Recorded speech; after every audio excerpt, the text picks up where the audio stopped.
Howdy, everybody. Welcome to Liberty Call. Today is Friday, May 31st, 2024. Hope you are having a fantastical day out there.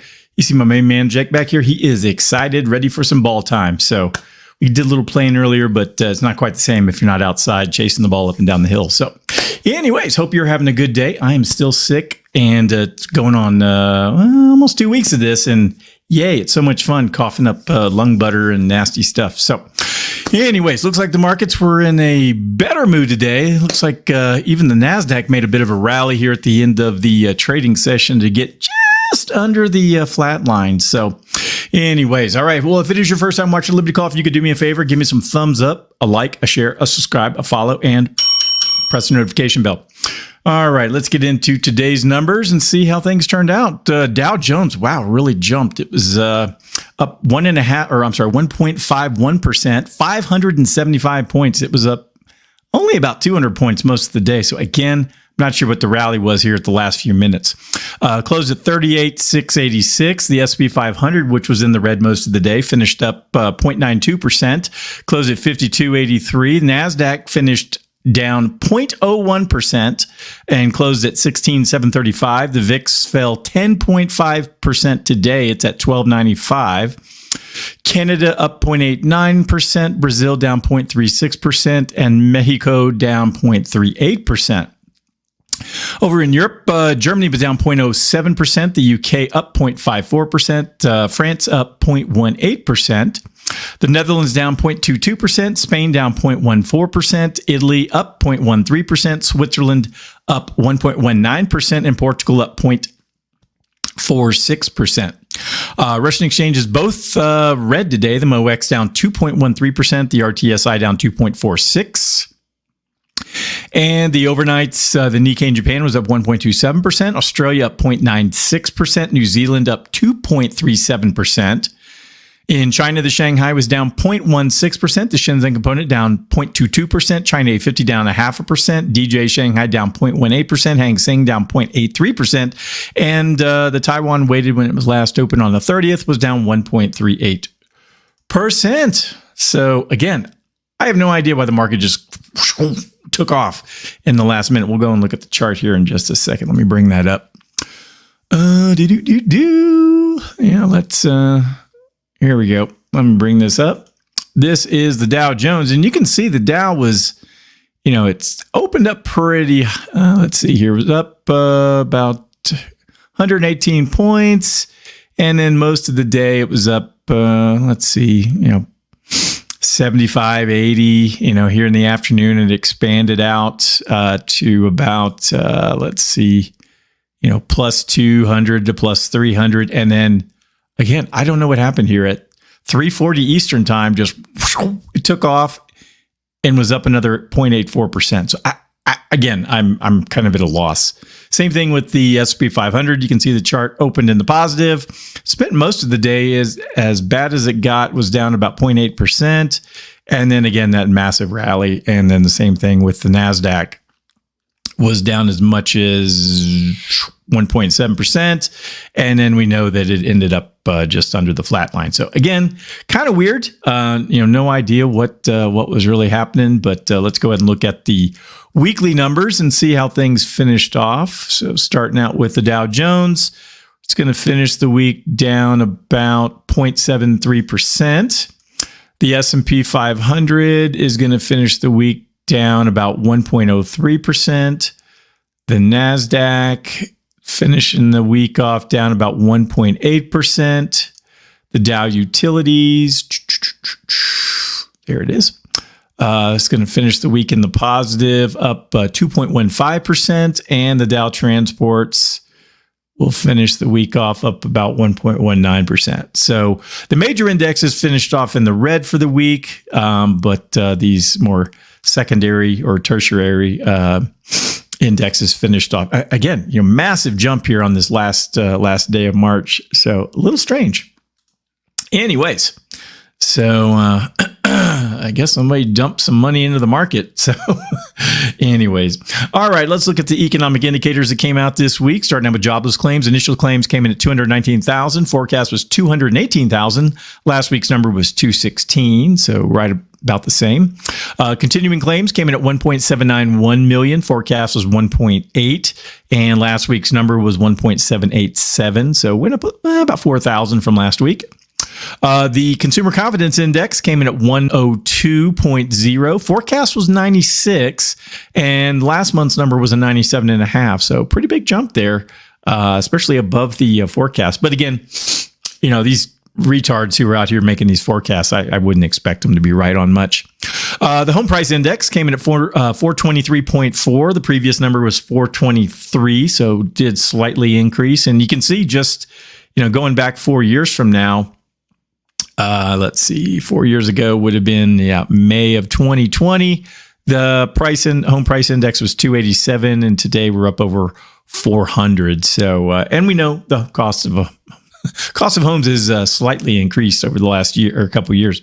The home price index year over year growth grew at 6.7%. Last month's number was 7.1.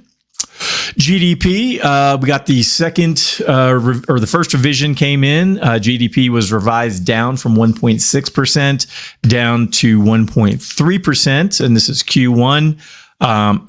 So we'll see what the final number is next month when that comes out. So like everything that the government puts out, they usually revise them to the worse, after the fact.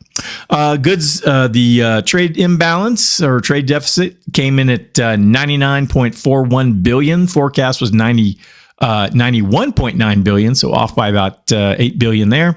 And the previous number was a 92.29. So it did jump quite a bit from the previous months, but it's been on a negative trend going back to about January of this year.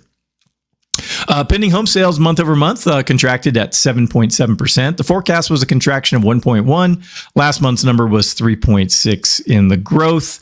I wouldn't get too worried about it looking here. I mean, it kind of jumps back and forth, back and forth, back and forth. 1 month, the number looks good. The next month, the number looks terrible. So I think that has a lot to do just with the building. It's probably better to look at these, over, a longer period of time to get a better view. Personal income month over month grew at 0.3%, right on forecast. Last month's number was a 0.5% increase. And personal spending only grew at 0.2%. Forecast was 0.3%. So, hey, you got 0.1% of growth on your income versus your expenses. And yep, there it is. That's all of it. So, all righty. Well, that was all the economic data that was, exciting to share this week. Let's go ahead and get to the market recap. U.S. stocks mostly lower as Dell stumble weighs on tech. And let's see what happened there. U.S. stocks declined on Friday, marking the end of a 6-week winning streak as a pullback in technology stocks overshadowed inflation data that met expectations and kept hopes alive for a rate cut later this year. Treasury yields fell as core personal consumption expenditures, PCE price index. The Fed's preferred inflation gauge rose 2.8% in April, consistent with the previous months and investor expectations. This data reinforced confidence in the ongoing disinflation trend, despite recent hawkish comments from Fed officials. However, some Fed members, including Dallas Fed President Lori Logan, continued to express concerns about inflation risks and suggest maintaining a flexible policy approach, meaning we're keeping rates high. Well, not high, but we're keeping rates at normal. Tech stocks dragged the broader market lower, led by Dell Technologies, which plummeted over 19% after issuing a weaker than expected earnings outlook. Despite near-term challenges, UBS remains optimistic about Dell due to expected continued demand for its AI servers. MongoDB also suffered, dropping more than 24% after cutting revenue guidance amidst a challenging macroeconomic environment and slower deal wins. Conversely, some retailers performed well. Nordstrom climbed 6% after maintaining its full-year outlook despite a wider than expected fiscal first quarter loss. Gap surged 26% after raising its annual sales forecast and better than expected first quarter results. Zscaler also rose 6% following strong quarterly earnings and an improved guidance.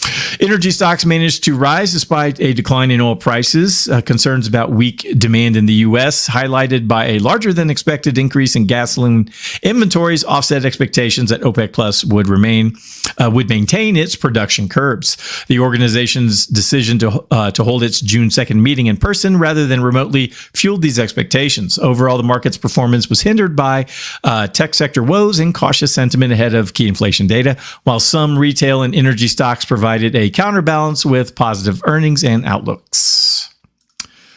Yeah, well, that's the news for today. Let's go ahead and dive a little deeper into the income and consumption data. This comes from First Trust, and this is written by senior economist Andrew Opdyke. So let's see what Andrew had to say. In April, U.S. incomes and spending rose, but inflation continued to run hot, posing challenges for the Federal Reserve. The PCE price index, the Fed's preferred inflation measure, increased by 0.3% in April, resulting in a 2.7% year-over-year rise and a 3.8% annual rate over the past 3 months. The Fed seeks confidence and evidence that inflation is moving towards the 2% target before considering rate cuts, but the current data does not support that trend. Core prices, excluding food and energy, increased by 0.2% in April and are up 2.8% over the past year. The super core measure, focusing on services excluding food, energy, and housing, rose by 0.3% in April and is up 3.4% year over year. This measure has consistently hovered around 3.5% for the past 6 months, indicating persistent inflation above the Fed's target. Various factors, including geopolitical concerns, shipping disruptions, and unexpected events like the Baltimore Bridge collapse, add upside risks to future inflation. Personal income grew by 0.3% in April and 4.5% over the past year. However, private sector wages and salaries have only increased 0.2% for the month, despite a 4.2% annual rise. Government transfer payments and pay both rose by 0.3% and 0.5% in April, respectively, with government pay experiencing an 8.6% increase over the past year. How nice of those in Washington to spend more on the wards of the state. The largest in over 3 decades. This surge in government pay and deficit spending is viewed as unsustainable and potentially harmful to the economy. Yeah, boy, when was the last time I said that? Probably yesterday. Consumer spending modestly increased by 0.2% in April, driven by higher service outlays, offset by reducing goods purchases. Adjusted for inflation, consumption declined by 0.1%, meaning consumers spent more but bought less compared to March. The service sector remains crucial for consumer activity, but higher interest rates and ongoing inflation pressures are expected to temper this activity. The long-term effects of substantial COVID-related stimulus spending are still unfolding, contributing to inflation and higher rates, with the full impact yet to be realized. Yeah, all that stimulus stuff, that was good. It's good. Yeah, I love paying more for everything. And, as long as the parasites who work for the government and receive their checks from the government, as long as they're getting a raise, that's all that really matters. All right, last up comes from Zero Hedge. This article is titled Chicago PMI Unexpectedly Craters to Depression Levels. That's some awesome news. All right, the Chicago PMI Index, which measures business conditions in the Chicago area, plummeted unexpectedly in May, hitting a cycle low of 35.4, down from April's 37.9, and well below the expected rebound of 41.5. This low level has only been seen during the peak of COVID-19 pandemic and the global financial crises, suggesting a severe economic downturn akin to a depression, according to Chicago-based purchasing managers.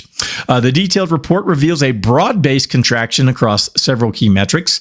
The business barometer, new orders, employment, inventory, supplier deliveries, production, and order backlogs all fell at a faster pace, signaling contraction. The only positive indicator was that prices paid rose at a slower pace, signaling expansion, which suggests a stagflationary environment where prices continue to rise despite a broader economic decline. The dire outlook may be partly attributed to negative impacts from significant players like Boeing.